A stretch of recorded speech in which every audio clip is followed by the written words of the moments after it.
I think, I did not know Dan Aldridge, but when I watch his videos where he talks about his vision of the future for UCI, I feel like I know him.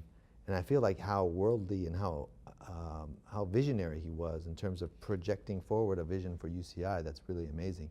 But we've had great leadership. Jack Peltosen was a great chancellor, very accessible, probably a different era for chancellors where they were more accessible to students. But he had a vision of UCI not just being complacent, never did, that it should be aspiring, that it should be growing, it should become a highlight, a model for public institutions across the nation.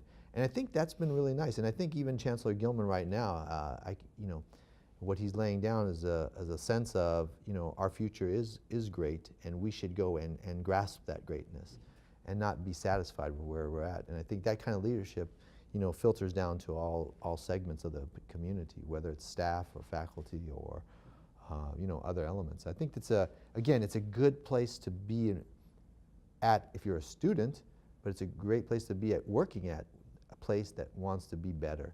It's not satisfied, it doesn't become complacent.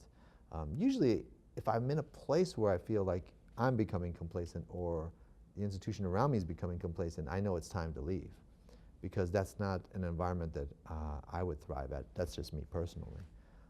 But I think it's probably like that for you too. I don't think we've been cut the same way in terms of we want to be somewhere where, it's something bigger out there that we want to aspire to. It's not that we're satisfied with something. And so that's what makes UCI a great place. And I think, and I have a lot of pride. My kids always tease me, oh, you love UCI more than you love your family. And, because I'm here all the time and on the weekends and I'm at homecomings and I'm wearing UCI gear all the time. I was at the Dallas Cowboy Stadium with my UCI flag 2 days ago. That's right. Taking pictures. So, but there's a lot of pride at UCI, and I have a great pride in this institution, and I think it's a great place.